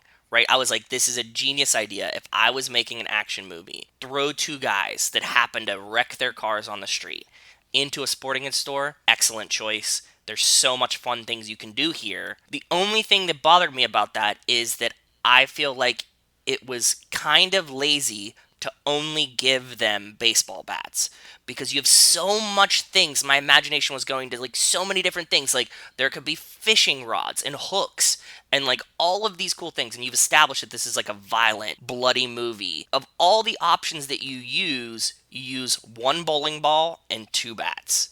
And I was like, come on, guys. Like, you had so much here. Like I'm thinking to, like, Bill and Ted's. Like, there could have been trampolines.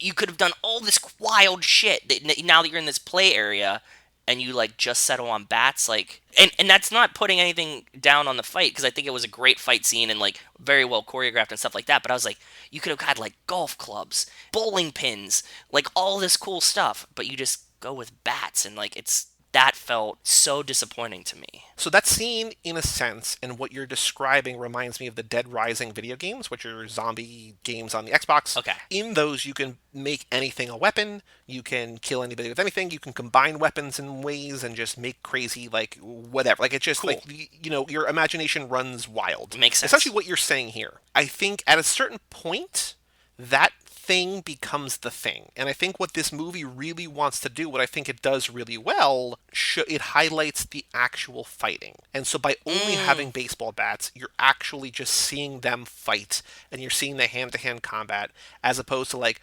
trampolines. Like, it would be cool, but it becomes a different thing altogether. And That's think fair. Totally different thing. But I just watched a horror movie on Netflix called Nocturne, and it's about these two, like, piano prodigies at the school, like, trying to go to Juilliard or whatever, right? Okay. Every time they show these actresses at the keyboard, they're not showing them play the piano because they can't actually play the piano. So they were cast as actors, but every time there's, like, a close-up of fingers on the keys, it's not them. You see faces and then fingers on a keys. Faces, fingers Yes. on a keys. Okay. And so even if you're not aware of that or whatever, your brain knows that something funky is going on. Yes. And you're like, oh, like that's weird. And so in martial arts movies and fighting movies and stuff like this, where the hero is literally just the stunt choreography, like it's John Wick, it's the gun fu. Yes. By removing quick cuts, by longer takes and just showing dudes going at it, or in this case, by only having baseball bats, or only having I him understand. punching through a fucking bowling ball is like the coolest goddamn thing I've ever seen. so But cool. like having fewer of those things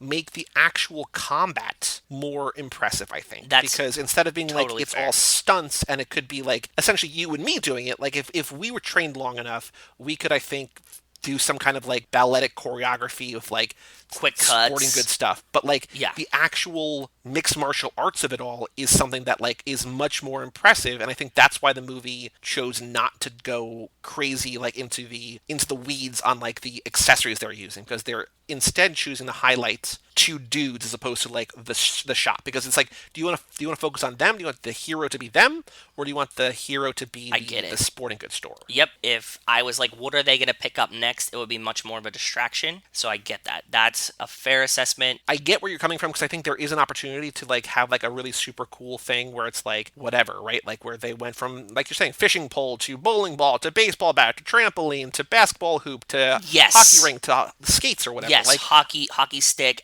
Like you could have had like that's what all I'm saying. When I like went in there, I was like, oh, I'm like a kid in a candy store. Like you have so many options here, and I was let down by the fact that they didn't explore these options. But you're absolutely right. It would be way more of a distraction, and I wouldn't be like, oh, this was just a badass fight scene.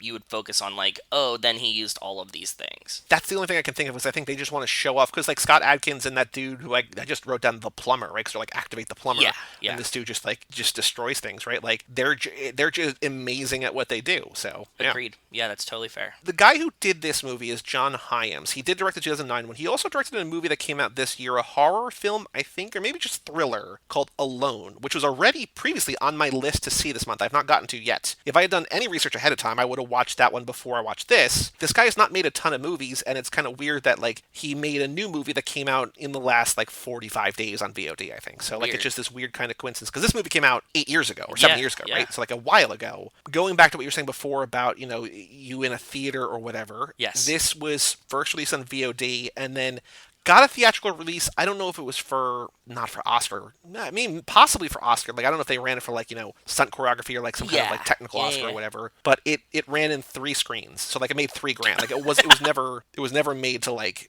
make a lot of money or whatever. Apparently not. The reviews were very mixed. One negative one called it, quote, so gruelingly violent. You wonder if the director's goal is to make the audience get up and leave rather than be party to the brutality. Another called it, quote, so mean-spirited and joyfully violent that it leads towards torture porn. Yes. But the people who liked this movie said it was less of an action film than a horror film because the beginning of the movie, like, again, first-person POV, like in Strange Days. Yes. Him waking up and his daughter saying there's monsters in the house. Yep. First person walking through and just like that all is some straight up like that's horror film shit. Like that's not action, that's not martial arts or whatever. Like that's something different altogether. And I was so wildly impressed by that because it was not at all what I was expecting. Same. Yeah, same. I really liked the beginning of the movie. I thought it was great. And then the other positive reviews compared it to David Lynch and David Cronenberg, quote, strange, haunting, sometimes even beautiful odyssey that lingered with me more than any American movie in recent memory. And if more action movies were like this movie,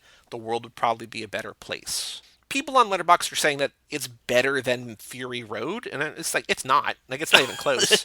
In terms of this kind of movie, like in terms of the hand-to-hand martial arts movie, this is one of the better ones in recent memory for sure. Yeah. My enjoyability of it comes from the boundary pushing that it did. That, like, it's not a horror movie, it's not an action movie, it's somewhere in between. More violent than I'm used to, but also I could still hang. There was, like, lots of gratuitous violence, but it also didn't feel as out of place as it sometimes does in these movies. Like, they weren't just, like, doing it to do it. It was part of a fight scene that would make sense. So I was like, oh, okay, cool. I like this. It's what we were talking about with Strange Days, to bring that movie up again. Yep. Where people are saying this is so hyper-violent. Like, is it actually commenting on the things it's supposed to be commenting on? Is it just being violent to be violent? And I don't think that's the case there. I don't think that's the case here either, because I think you're right. Like, there's a point to it, even though there is, like, this sort of subsection. Like, there's also, like, the S. Craig Zoller movies, which is, like, Bone Tomahawk and Brawl in Cell Block 99 and Dragged Across Concrete, where, like, the brutality is the purpose. Like, that's the point of it all. It didn't feel like that here, for sure. Not to me.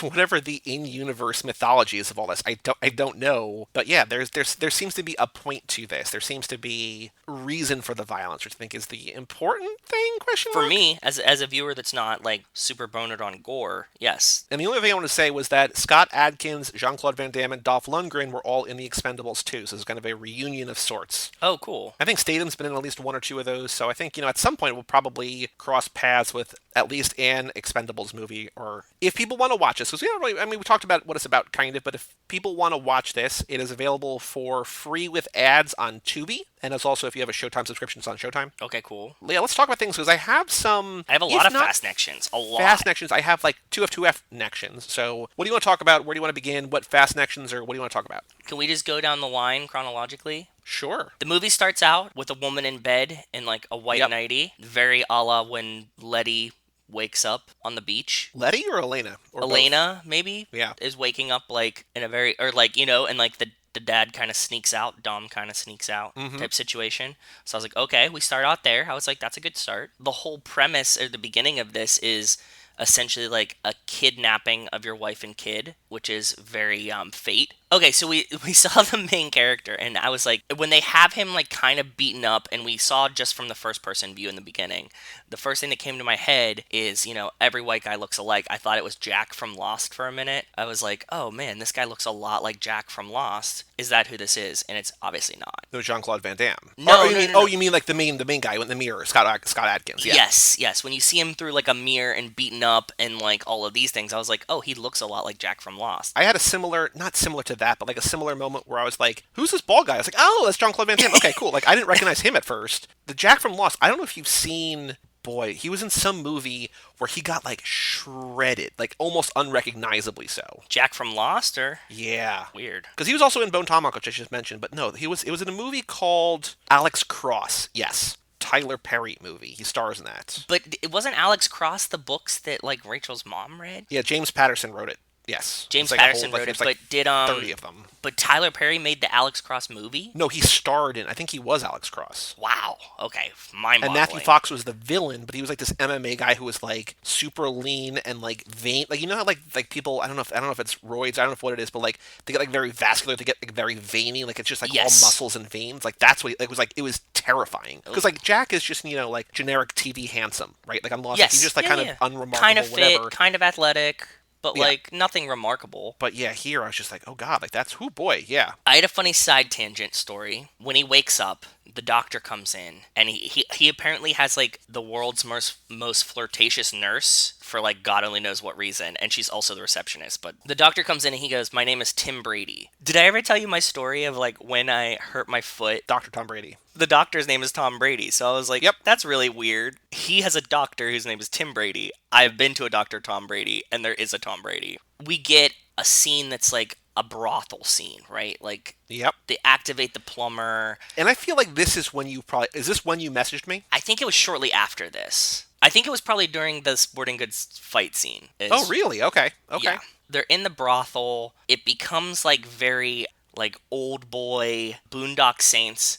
And I was wondering why we never see even Taken, right? There's a brothel in Taken. And I was wondering why we never see the family have to like infiltrate a brothel or like not so much like rescue Mia from a brothel, but like how has there never been like there's a bad guy and he's in a brothel? Like we get like clubs kind of sometimes, but I think that would be a really interesting set piece because you have the idea that you're in like a tree where there's like one hallway and a bunch of different doors and you kind of have to explore the different doors. And we don't really get that in, well, I guess maybe the jail cell. I think the reason we don't get brothels is because it's a PG-13 franchise. Agreed. Yes, agreed. But I think what we get, which is kind of a more interesting remix of sorts, is I think Madam M's house of whatever she's got going on. Not brothel, but like brothel adjacent, where it's just like, oh, there might be stuff like that going on here. Because like this seems less like a brothel and more just like a, hey, this is a place where anything goes. Where like you can do whatever you want and like you just pay us and we'll like make it happen. And I feel like there's something like it's a more empowered version in Hobbs and Shaw of Madam M. But I was going for like the physical layout of the set. Okay, yeah, for like from room to room or whatever, like clearing one room after another. Yes, the idea that you have like one hallway, all the rooms are interconnected, kind of like a hotel. I guess we get some like apartment buildings, but we don't really see the like, you have to check every door type situation that we get in a lot of these movies, and that set piece is interesting to me, and I was wondering why we don't ever get that. But like we ran through, okay, apartment buildings, they do the PG-13 version of a very similar type of set. The plumber takes an axe and he starts chasing them. Yes. Mm-hmm. And we get The Shining moment where he axes through the door and then peeks his eye through. Yeah. And Yeah. I was like, here's Johnny. Like, that's it. Like, they're definitely doing a little tip of the hat to The Shining right there, right? Like, Yeah. So I was like, that's cool. That's not a fast action, but that was something I thought was very interesting. And then, okay, so, we know that they're super soldiers. They have to get, like, activated. And they all of a sudden introduce mind control, which is fucking mind-boggling that we just watched Spy Racers Season 2, and the whole premise of Season 2 of Spy Racers was mind control. And they bring up mind control in this movie. I'm sort of surprised in a lap full of memory and memory loss that we haven't had more mind control Yes, same. than we have. That's what I'm saying. We talked about how like Spy Racer Season 2 was on brand in that regard about memory and memory loss and everything, and then here we are. But like we never overtly were talking about mind control, right? Like Letty gets amnesia. We've done memory loss movies, but we don't do too many mind control movies. And then like we get 2 back to back in like 3 weeks, right? Like Yep. I was like, what are the fucking chances? Like you should pretend like this was a theme for this week. Of course it was, Exactly. 'Cause I know everything about everything, exactly. Because it's just mind control week. Wacky mind control week here on Too Fast. The movie starts to take like a weird sci-fi turn. We get this like awesome fight scene where like he finds like this stripper that he seems to have known but doesn't remember, and she's like telling him about his past, and like all of a sudden the plumber shows up there, and this is when he like has the axe and he like cuts his like hand off. Cuts 3 fingers off, yes. So I think in the paragraph I sent you, but I had forgotten at this point that these super soldiers are self-healing as well. Well, I get that now from the title of the other one being called Regeneration. Well, yeah. Mm-hmm. So I didn't know that the super soldiers were self-healing. The other guy gets his full foot, like his full toes cut off, right? Like foot at pretty much like the ball of your foot, right? He cuts like everything off, and I'm like, that's weird. They just like wrap it up, and I'm like, this dude needs to go to a fucking hospital, man. Like, there's no bandage that, like, covers your fingers that are cut off. And so, like, because I obviously don't know about the regeneration part. And then, like, we cut to, like, another scene, and, like, the guy, like, takes his, like, foot bandage off, and it's just, like, a foot again. Raw skin. Not even, I don't even call it skin. It's just like raw human body. Yeah, it looks like it was, like, a burn, right? And I'm like, no. That was the same guy that was missing a foot, right? Like, he got his whole foot cut off. It's like, yeah, it's him. He just grew it back. I was like, interesting. Okay, that's very weird. He and another guy get into a fight that's inconsequential about the bottle of whiskey that they were holding, I guess. Whatever. Jean-Claude Van Damme shows up, shoots someone. But then we get a very awesome car chase. This is obviously very Fast and the Furious. Before we get there, just really quickly, before we get to the car chase, there's a scene before that I mentioned with Mr. Castellano when we were talking about the thing and everything, and he says a line, "I've got all the time in the world," and I was like, ooh, nothing but time? Yeah, true. I didn't catch that one. Watching video footage like we just saw in Spy Racer Season 2, where Gary and Tony are watching spy footage too, or video camera footage or whatever too. So like a minor thing. The more direct thing is all the time in the world, but I promise you, no one else on the planet for the history of the world will ever compare Universal Soldier Day of Reckoning to Spy Racer Season 2 ever again. Absolutely not. And we brought it up twice now. Yeah. They get into a car chase, but it's not. He has an SUV. The plumber who's still chasing them, who regenerated his foot, is still chasing them, is in a service vehicle, right? Like a plumber's truck. Oh, I wish I knew. I wish I remembered the phone number that was on the side. It was like 555 like pipe or something. Yes, like, 555 pipe. That's what it was. Yep. That's cool. Exactly what it was. I thought that was funny. It was a nice joke in the middle of this movie to like let you know it wasn't taking itself too seriously. I enjoyed that too. The scene becomes very Fast and the Furious very, very quickly, right? Yep. They're like driving along. They're on a bridge. All of a sudden, he pulls out a shotgun and starts like shooting from the driver's side, like at the car. There was a very minor detail in this scene that really drove me crazy. So he goes to the strip club at one point. He picks up this woman. Yeah. And I don't exactly know. I think she's probably from a previous movie because like I got the sense that she was more important than the movie actually kind of led on, but I don't know how or why. Yeah. Yeah. Scott Adkins is driving her. John is driving her. Plumber is like ramming them, and he's got the shotgun. He's shooting at them or whatever. Yes. And she's sitting there in fear, but she's got her hands like on the window. Yes. Like, yes. The window's rolled down, and her fingers are like out the outside window. a vehicle that is being rammed by another vehicle. I'm like, lady, hands inside the car. Like it feels like roller coaster. Yeah. Like, please keep damn, arms and legs inside the vehicle at all times. Yeah. And also, like, the guy is shooting, and I think, I don't know what his mind control programming is having him do, right? But, like, he wants to shoot at them, but I feel like there are opportunities for him to shoot and kill one or both of them just through the window, but instead he, like, shoots at the tire. And I get that, like, ultimately leads us to the sporting goods store. But I was just like, it feels like if your mission is just to kill them, like, he could have easily killed at least one, if not both of them, just by shooting through the window. 100%. I agree with you.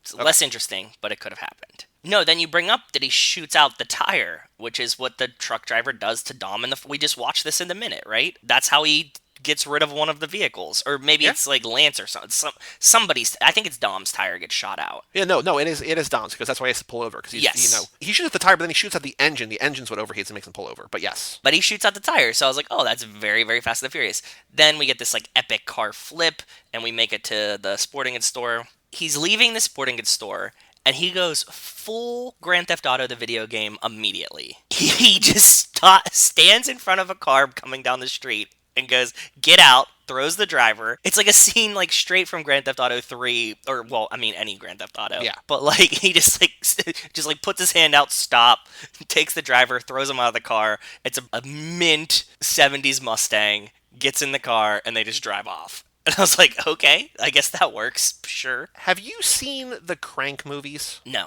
Okay, because again, we'll cover those at some point, because Yes. Statham's in both of those, that like, they are of a type with these as well. You would see Jason Statham, or Chev Chelios, as he is named in that movie, just like stop a car and just be like, no, get it. Like, it's like movies that are aware that they're in an action movie, kind of. Yes, you know what I mean? yes. The thing with all these movies that like we're talking about, like my buddy that I work with kept asking me if I've watched Triple X yet, and I'm like, no, because at this point, if I haven't seen them, I'm saving them to watch when we get to them, right? Yep. So it's like, I'm like, oh yeah, like I will definitely watch all these Statham action movies, but I know that I have to, like, not have to, but I'm going to be watching them at some point. So I'm like, it's much more interesting when I watch them for the first time as opposed to like, oh yeah, I Yep. remember this. So I'm Yeah. like, I have to Yeah. kind of have to save them. Then we get to something else that I don't think we've ever overtly talked about in the Fast and Furious, but we've kind of danced around it a lot. She takes him, he's like, where was I at? Like, we hung out in your house, and he's like, my house? She's like, yeah, it's this shack by the river. And he's like, what are you talking about? Like, that's not my house, because he remembers that his wife and daughter were shot, like, in the house. And so she takes him there, and he runs into his clone. Yep. And for all the talk that we've had about evil Dom, Dom's evil brother, all of these things, I don't think we've ever really brought up the fact that we could clone them. I think we've talked about clones. I think we've talked about Han possibly being a clone. I think that That's we've true. talked about You're whether right. Etion could whatever, but yes. We've never introduced clones into the realm of Fast and the Furious, but like you said, like we have Etion, we've had super soldier rebuilds, half bionics. Clones is just the next step, right? It's Sure, it's yeah. right there. You're so Yep. close. So Yep. I was like, okay, that would be really interesting for us to re-add to the series. And that would make sense for, yes, Han. It would make sense if we like install an evil Dom. Like it's the Superman versus like evil Superman, all of these things, right? Like who's the greatest thing you can fight? It's yourself. And I thought it would be really interesting if at some point, instead of having a Hobbs battle someone that's supposed to be equal to Hobbs, like Dom versus Hobbs, that we just have The Rock fight himself. Yeah. Because, he's pretty much like the ultimate warrior, right? Like it's Hobbs that's like the biggest, strongest, fastest, best guy ever. And I think The Rock is dynamic enough in his acting that he could also play an evil clone of himself and pull it off. Yeah, for sure. And with the wrestling moves, he could also fight himself and do both sides of it. So I was like, oh, that's really cool and very interesting to think about. We're so close to clones. Like, you're right there, guys. You're just dancing around it. He kills the clone. He finds out that there's like this river, right? He's like, you got to go up the river or whatever. Like, I think this You is drive what up the river. That's where he takes what the he learns shipments. from Mr. Castellano, yeah. And like this is some like straight up like apocalypse now shit. Like this is like they're in Vietnam, but they're in wherever they are. I don't know where. Like, do we know where this movie takes place? In America, I think, right? It's But, in like, America, I think, but I also don't know. You could tell me like Iowa, or you could tell me like California. This river scene of them like going up the river is really like straight up apocalypse now shit. Especially like at the end. And I don't know if it's connected, but like when he finally gets to Jean-Claude Van Damme at the end and his face is painted like white and black, I was like, oh, they're keying on some like classic film references and stuff like that. Yes. Like touching on like the classics, the hallmarks, whatever, right? So yeah. And so he has like the final showdown with Jean-Claude Van Damme, who's like the ultimate warrior. He's now the ultimate universal soldier. They have to fight each other. They both kind of can regenerate. And we get like some really gross scenes where he like cuts his bicep open or his like forearm. And I was like, this is something I never thought that I would ever see or want to see. Like, not for me. It fits because the fight scene is good. Ultimately, he kills Jean-Claude Van Damme, right? What does he do? Like, stabs through him and then blows his head off? He stabs through Dolph Lundgren's head. Okay. So before we get there, he goes up the river and he finds a doctor, right? And this doctor is like trying to like fix his brain kind of, because this is when we find out essentially, or maybe, or possibly, I don't say essentially like we know definitively, but like Yes. that he might have been bloodshotted, right? That he like This is what I'm getting to. It feels very bloodshotted because the doctor's like, I implanted these memories to give you motivation, and we had tried this before with other soldiers, but they can't accomplish the missions because they don't have like emotional motivation. And yes, bloodshot. because they're like, yeah, these memories weren't real. Your daughter and your wife aren't real. They're implanted. They're just there to so we can manipulate you. It's like, oh shit. But then he fights everyone. Like there's a point where it's like him versus the world essentially, right? Yeah, because the doctor's like, I will take these. Do you like want to stop feeling the pain? He's like, yes. Like I don't want to, remember that my wife and daughter were shot in front of me. And he goes to take the memories out, and as he's taking them out, it looks like he gets sad that he's losing these memories, and he stops it. He like breaks free to stop him from removing these memories, and then just fights his way out of the mobile hospital kind of situation. He kills a bunch of grunts, and then he finally gets to Dolph Lundgren first. And then this is where, they're stabbing each other in the back. He's like doing like all this like knife fighting, like knife jitsu and stuff. And like Yes. that's kind of some of the rage shit. Yes. That's who he impales through the head with the machete. That he goes like up through the chin, through the top of the Yes. head. But then in the fight versus Jean-Claude Van Damme, who is the, the head bad guy. And apparently it took a while for Jean-Claude Van Damme to, like, be okay with this final fight scene. Like, he wanted Why? to make sure that, like, it was, like, legitimate and earned and whatever, because he's like, people don't fight like this. Like, there was, like, a lot of, like, theatrical, choreographed, like, not genuine, earned whatever. Because this is effectively his passing of the torch. Like, if there are more Universal Soldier movies, it's going to be no longer about Luke Devereaux, who is Jean-Claude Van Damme. It's going to instead be about Scott Adkins' character, who I think was maybe in the two. So it's kind of like, but this is more of an official, firmly passing of the torch kind of moment. And Jean-Claude Van Damme's been in a ton of action movies, and he was like a martial artist, so he has every right to say this. In this fight scene, like, there's some crazy stuff where, like, John blocks a machete blow with his forearm. Like, we were like in the sporting goods store, the plumber's got like a metal baseball bat, and John takes like a wooden baseball bat and he's using that, and like stuff breaks or whatever. But here, I know that he regenerates, but it creeps me out to see like him use his forearm to like stop a machete blow. He grabs the machete with his hands, and finally at the end of this, Jean-Claude Van Damme just kind of like acquiesces. He's like, go ahead, like he stops resisting and lets him kill him. So it's just like, enough is enough, my time is over, it's your time now. Yeah. And that's when the three soldiers kind of come in and like bow to him a little bit, like showing him deference, showing him respect. Yeah, then he like kills his handler or whoever that guy is, who probably we would know from a previous movie. Well, yeah, this is like a very weird end of the movie, which I liked, but was very, very bizarre. He goes and like meets his handler, who also looks like Ethan from Lost.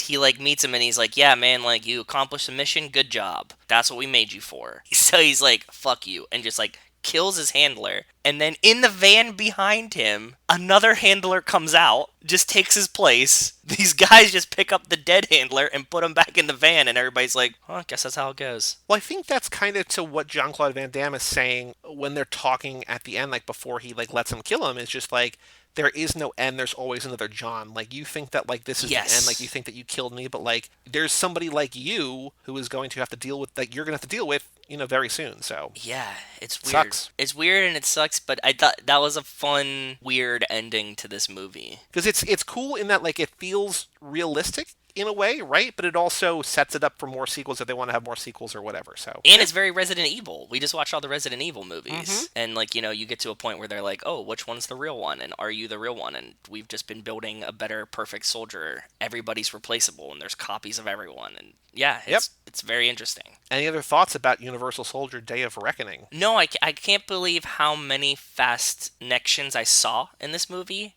For being, I think, wildly different. I mean, like, I get that it's an action movie, but it being, like, action horror and, like, violent, it's weird how many things that I saw that were relatable and how many things the other movies we've watched recently that were relatable. It was interesting. I don't think that I can convince Rachel to watch the rest of them. I don't know that you need to, because apparently the second one is, like, dog shit. Like, the second one is bad. Like, people don't like the second one. I have no idea, but I didn't even know, even researching, I didn't know that there were, like, the TV sequels, like, it feels like they're hidden. Like, it feels like nobody really wants you to know about those. So I don't even know if, like, anybody has seen those. But, like, the first one is good. The first one's kind of a classic. I think you could probably get her to watch that, because it's, like, early 90s, feeling like kind of like an 80s action movie. I think that that's not too much of a stretch. The first one that this guy did, which is the third one, which is Regeneration, that's supposedly also another good one, but I feel like that would be closer to this. And I feel like this is probably the better version of that. So if you wanted to watch more, I think you could probably convince Rachel to watch the first one, because it feels more like just like an 80s, like, he's not in it, but like it feels like an Arnold movie, like it's a Jean-Claude Van Damme kind of thing, right? So like, I think she would probably enjoy the first one, because it's nothing like this. Like, this is wildly different from that. Interesting. Okay, that's cool. But I'm glad I finally saw it, because like I had heard such good things about this movie that I'm glad that I finally was just like, oh, okay, like I get it now. Yeah, same. It was definitely worth the watch. It just for the brain, just for the thoughts that it created in my brain. Yeah. Do you want to watch a trailer? Yes, let's watch the trailer. It's from Movie Clips Trailers, not Movie Clips Classic, Movie Clips Trailers. Universal Soldier Day of Reckoning official trailer number 1. I'm ready whenever you are. All right, 3, 2, 1, play. Magnet. I'm gonna check it out. Yeah, Magnet's one of the, like, I think, that opening scene where he's like, there's monsters in the house, and he like walks in and sees all the guys, was really badass and frightening. It's also very Death Wish. Like, there's the 5 Death Wish, like the Charles Bronson movies, but they remade it with Bruce Willis. And, like, that movie is all about him, his wife and daughter getting raped and murdered, and, like, him getting vengeance on them. So, like, that's just straight up Death Wish. Yeah. It's out of control. Only one man can stop them. Oh yeah, when he sees like the video of him killing the guy that he found dead, and he's like, "What's going on?" And I didn't expect it to be a clone. I thought that he just didn't remember what happened. Him catching the baseball bat in there was also awesome. Yes, very badass. I agree. Vindication. There's so much nudity in this movie too for no reason. Yeah, I mean it's just a trapping of the genre, right? Like it's just a movie. Like I'm gonna see some brutal action, naked Lots ladies. of boobs. Yeah. You see some dick in this though too. You see some dick in this too, and there was like lots of different boobs. It wasn't like all 20-year-olds. It was like they had the whole range. I don't know where that trailer plays. I'm sure like it's a YouTube thing or whatever. I'm sure it also plays like on a Blu-ray, like before like the things you just skip through. That I'm like, why are these? You already got my money. Like stop trying to sell me more Blu-rays. I'm the only person buying them. I'll figure it out. Like you don't have to show 6 trailers before I get to my movie, but probably plays there because it's not showing in theaters because like this movie's not in theaters, right? So yeah, the trailer sold the movie exactly what it was. I think. With like a little bit less violence and a little bit less nudity, but it tells you like, hey, there's a strip club scene in here. You're gonna get some. Yeah. So the Letterboxd game. So for reference sake, Mad Max Fury Road, the most popular film on Letterboxd, has been seen by 652,000 people. 652,000. Or whatever, in that ballpark, 652. Universal Soldier Day of Reckoning from 2012, directed by John Hyams, starring Jean-Claude Van Damme, Scott Adkins, and Dolph Lundgren, has been seen by how many people? Average rating of 3.12. Even with the cast, it not being in theaters, straight to VOD, I gotta go low. Even it being new, 8,500 people. You're not wildly far off, but you're too high. 6,000? You gotta go somewhere in the middle. One more guess. 6,700. 7237. 7237. I wasn't that bad. Universal Soldier. In the first guess, I wasn't that bad. Out of those 7,200 people, how many have it in their top 4? And I will say that this number surprised me. I won't say which way, but I'll say this number surprised me. I'm gonna go 6. You gotta go higher. Higher than 6. 11. Yep, 11. Okay, cool. I thought it was going to be higher than that. Because, no, I thought it was going to be lower. I was expecting like 3. This guy that I used to follow, Silent Dawn, I don't follow him anymore. Like he gave it 5 stars. Okay. This person I still follow, Holly Horror, who just usually likes schlocky B-movie stuff. Not necessarily like this, but like weird 80s Halloween horror stuff like that. Like she loves that kind of stuff. Like she gave it 4.5 stars. So I feel like for a certain subset of people, this is the shit. And I was sort of surprised that we didn't have more of that, but here's what it is. So 11, not too bad. 11 makes sense. So we're gonna go to Soulbreaker / Winnebago. Soulbreaker Winnebago / Winnebago. 5 stars. His second review says, "Fuck man, some of the best fight choreography ever. Definitely the best one. 5 out of 5. I don't give a fuck, bruh. Adkins made JCVD his bitch. It was like watching the little gingerbread man being dunked in the milk in Shrek." Wow. So, you thought that nobody was going to compare this movie to Spy Racers, but this dude's comparing it to Shrek, so, maybe, everything's everything, right? Is this guy...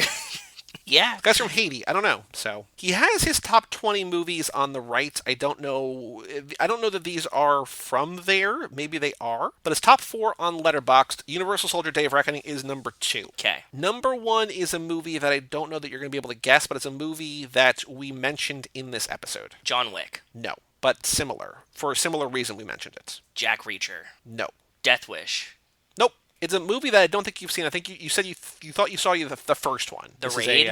Yes, The Raid 2 is his favorite movie. Yeah, I think I've seen The Raid. I think Raid's when I watched it. It is brutally violent. Like, it's awesome. Like, it's great. It's like this, like it's this kind of thing. Is he in a building trying to get out of the building? He's trying to go up a building. Yeah, I think we've seen that. So that's his number 1. Number 2 is Universal Soldier. Number 3, I'm almost positive you've seen. I'm almost positive you love. It is, what is one of, like, the drug movies? Traffic. Blow. No, but the same star. As Blow? Mm-hmm. Is it Donnie Brasco? Nope. Same star, though. I know. I love it. I think Donnie Brasco is one of the best gangster movies. Totally slept on movie. If you guys haven't seen Donnie Brasco, I think it's the most slept on gangster movie of all time, and it has I Al think Pacino and Johnny you're Depp. thinking of drug movies, I think, in the wrong way. Chocolat? Is it a drug? Nope. Chocolat is the drug? It's actual drugs. It's not metaphorical drugs, but it's not the production and selling and distribution of, but rather the consumption of. The consumption of drugs with Johnny Depp. Pirates of the Caribbean. No. Man, I'm Johnny Depp blanking. I just listed like all the ones that were on the top of my head. We were somewhere outside Barstow when the drugs began to take Oh, hold. Fear and Loathing.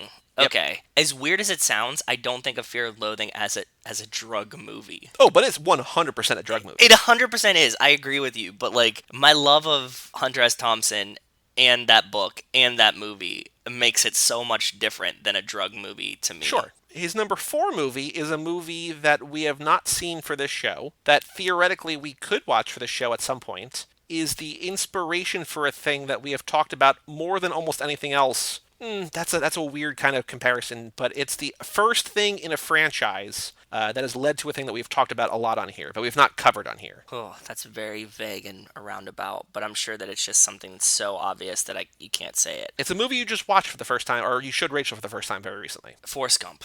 Nope. What movies did I just make her watch? I'm trying to think. Not Back to the Future. Nope. Because she saw Same the first... year-ish, though. Is it Alien? A year before that. No. And not totally, I mean, again, not like this movie we just talked about, but not totally dissimilar from this movie. Is it like... Is it a horror movie? Nope. And around Back to the Future times. Mid-80s. Well, did I make her watch? And it's part of a franchise, you said? Yep, first one in a franchise. I don't know what franchises we just started. I don't remember. Karate Kid? Yep. Okay, cool. There you go. Perfect. So the Raid 2, Universal Soldier Day of Reckoning, Fear and Loathing, and The Karate Kid.